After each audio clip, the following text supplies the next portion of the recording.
Assalamualaikum warahmatullahi wabarakatuh. Selamat pagi anak-anak, berjumpa kembali dengan saya di channel kelas Bu Sulis. Nah, pada kesempatan ini kita akan belajar tentang upaya bangsa Indonesia meningkatkan kesejahteraan rakyat di awal masa kemerdekaan Indonesia. Materi ini terdapat di buku paket tema 2, subtema 2, pembelajaran 5. Nah, apa yang melatar belakangi upaya-upaya tersebut? Nah, pada awal berdirinya Republik Indonesia, di awal kemerdekaan, keadaan ekonomi Indonesia itu sangat buruk. Hal ini disebabkan oleh dua hal. Yang pertama, harga barang-barang sangat mahal akibat adanya inflasi. Kemudian yang kedua, adanya blokade ekonomi oleh Belanda atau NIKA. Ya, jadi karena dua hal ini, keadaan ekonomi Indonesia itu sangat buruk di awal kemerdekaan. Nah, kemudian pemerintah melakukan berbagai upaya, antara lain pinjaman nasional, konferensi ekonomi, pembentukan badan perancang ekonomi, rencana Kasimo ya atau yang dikenal dengan Kasimo Plan. Kemudian yang terakhir adalah Persatuan Tenaga Ekonomi. Nah, untuk penjelasannya coba perhatikan satu-satu ini ya.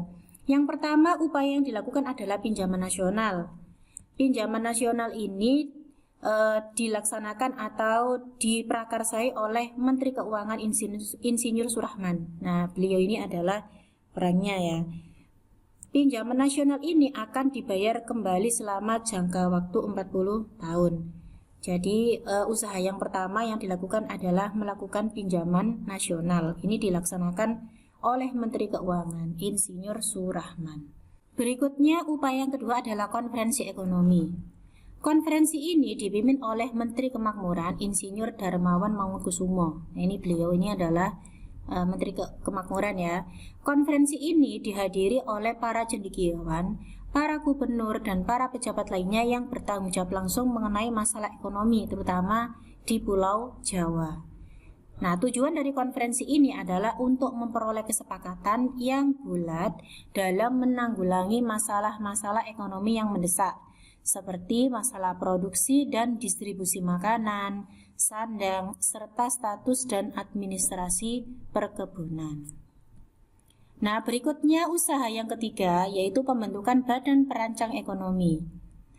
Pembentukan badan ini atas inisiatif Menteri Kemakmuran Dr. Aka Gani. Nah, ini beliau ini adalah Dr. Aka Gani ya, Menteri Kemakmuran. Badan ini bertugas membuat rencana pembangunan ekonomi untuk jangka waktu 2-3 tahun. Berikutnya rencana Kasimo atau Kasimo Plan. Program ini disusun oleh Menteri Urusan Bahan Makanan I.J. Kasimo. Program ini berupa rencana produksi 3 tahun, mulai tahun 1948 sampai 1950, mengenai usaha swasembada pangan dengan beberapa petunjuk pelaksanaan yang praktis. Nah, untuk meningkatkan produksi bahan pangan dalam program ini, Kasimo mempunyai beberapa saran. Yang pertama, menanami tanah-tanah kosong di Sumatera Timur seluas 281.277 hektar. Jadi tanah-tanah yang kosong yang ada di Sumatera Timur ini ditanami ya supaya lebih produktif, sehingga nanti akhirnya bisa bersuasembada pangan. Yang kedua, di Jawa dilakukan intensifikasi dengan menanam bibit unggul. Yang ketiga, pencegahan penyembelihan hewan-hewan yang berperan penting bagi produksi pangan. Jadi hewan-hewan yang punya peran penting dalam produksi pangan itu dicegah untuk disembelih. Ya. Yang keempat, di setiap desa dibentuk kebun-kebun bibit. Dan yang terakhir, melakukan program transmigrasi. Transmigrasi ini adalah perpindahan penduduk dari pulau yang padat penduduknya ke pulau yang jarang penduduknya. Nah, ini adalah rencana Kasimo atau Kasimo Plan. Berikutnya yaitu Persatuan Tenaga Ekonomi. Ini dipimpin oleh Basaruddin Rahman Motik atau yang biasa kita kenal dengan BR Motik ya. Nah, tujuan dari organisasi ini adalah untuk menggiatkan kembali partisipasi pengusaha swasta.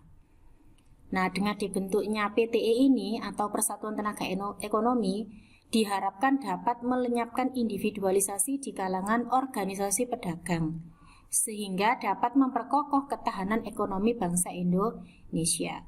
Jadi dengan adanya persatuan tenaga ekonomi, harapannya sifat individualis di kalangan organisasi pedagang itu dapat dihilangkan atau dilenyapkan, sehingga ketahanan ekonomi bangsa semakin kokoh dan semakin kuat, terutama di awal-awal kemerdekaan.